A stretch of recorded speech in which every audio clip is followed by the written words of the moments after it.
So for now, or right now anyway, we're going to talk about some shoe reviews with, by the way, I'm Kevin Graham. This is my colleague, Greg Sheets. And we're going to be discussing what we call our balanced or versatile shoe collection. And Greg Sheets, what exactly is a versatile or a balanced shoe? How do you define that? Can I say something else first before we get into Absolutely. that? For our people viewing public, I have new sandals, and I just wanted to. I'm so excited that I found some shoes that that fit my foot and frame my foot. Okay. Kind of a tie-in to. Can you show the camera your sandals? I mean, they're really, really elegant looking. Well, thank you. They're very comfortable, and that's why I always have a smile on my face. Oh, wonderful. Now back to shoes. Let's also.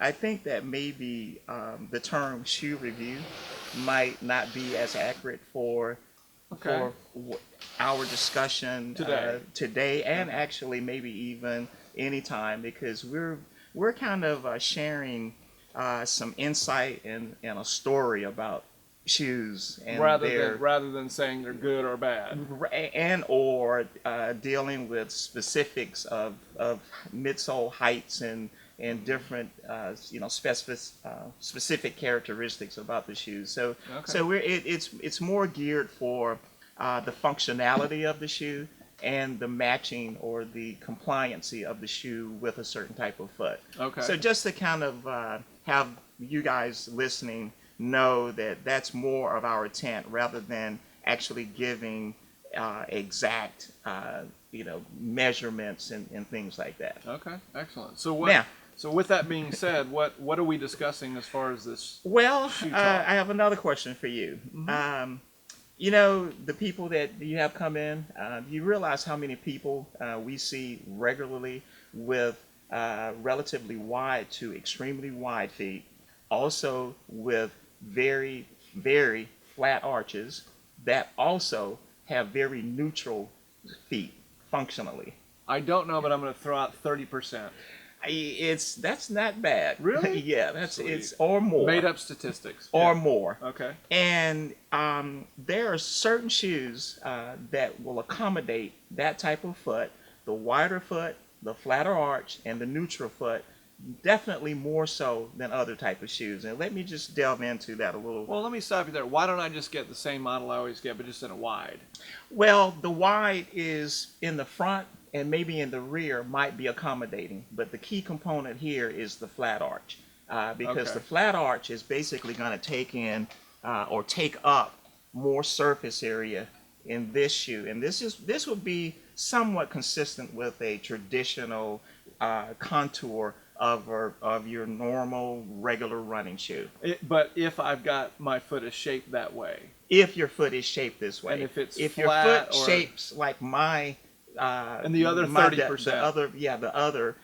Then what you're essentially going to have is the arch hanging over the midline or the waistline of the shoe in that fashion. That doesn't look very That's comfortable. not very comfortable for a number of reasons, functionally or to the person's soft tissue. So obviously then, what would happen if you had a shoe where it was just a little broader in that area? And that's the focus of our shoe story today. Okay. You have there. So we've got 3 models of shoes that we're going to show in this niche, if you will, or in this category or subcategory. The first one is the New Balance 840. That is correct. And so talk about that in respect to what you just mentioned. So in addition to getting a shoe with a broader waistline, which accommodates a wider foot, i.e. and or a flatter arch, you also derive, because of the shape of these particular shoes that we're going to be discussing, you also have a shoe that literally the whole platform and the footprint is a broader base, very similar to my sandal.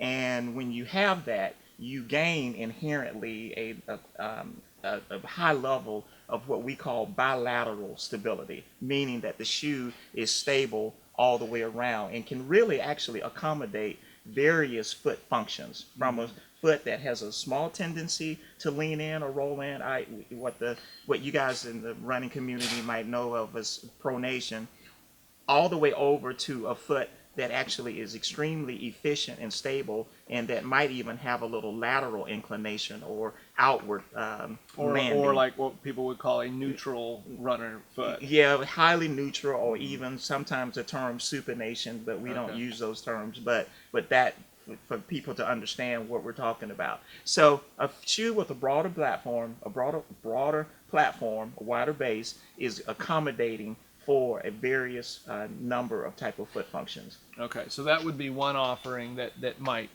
achieve that, and then the next offering would be the Brooks Dyad, also showing that wider Correct. midline. Absolutely. And that's the common theme among the three shoes that we're going to be discussing. And so the differences of the three is going to be obviously the comfort, the fit, in other areas, the actual feel of the shoes. So they're all three different shoes from three different companies that are going to have essentials of the company's proprietary cushioning or other elements that make the shoe's personality unique to the company that may resonate with each customer. But where they're the consistent key, is that correct, middle. exactly. Yeah. Where they have that common denominator is in this waistline.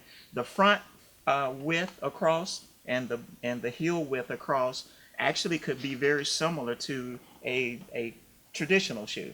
But this is, in this waistline area, absolutely the area that accommodates that foot. So even between these models, there can be a significant difference between the width here in the forefoot and the heel, even between these models. Absolutely. But where they're somewhat consistent is more right. the mid waistline, that where is the correct. arch is.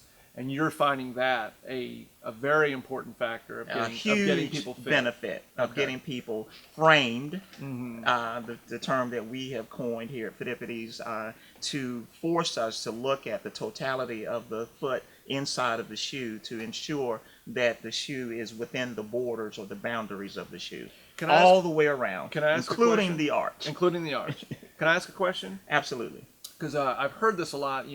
A customer will come in and say, I have a really flat foot, and therefore I overpronate. Do you find that and it's two not consistent it's unfortunately things?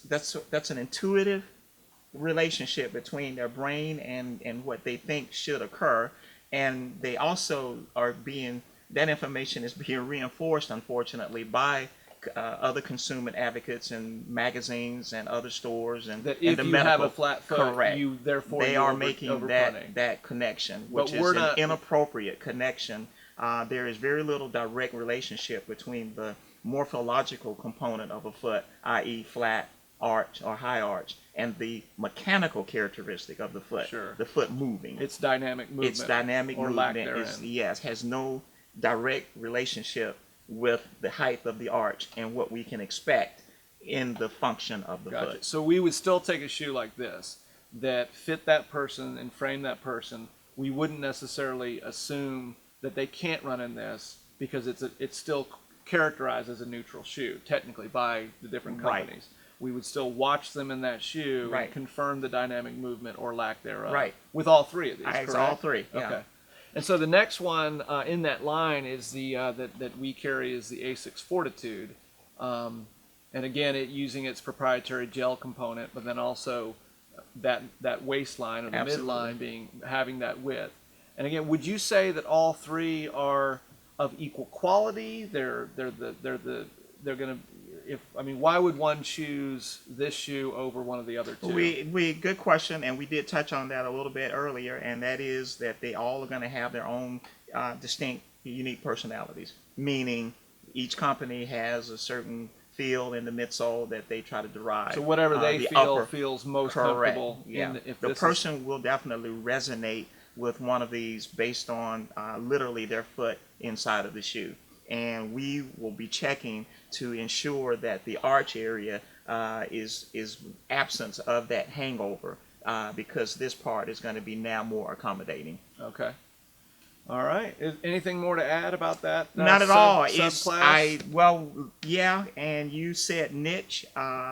It's only niche because very few companies address this, and we have established this as one of our key categories and have been for as long as I can remember. I'm realizing the need for that type for this specific for this subcategory. Specific subcategory. Gotcha. But because So it's significant enough. there's so many feet that are broader, flatter arches, or just Sure. broader that really would benefit from that base, as opposed to putting them in a wide shoe designated as a double E.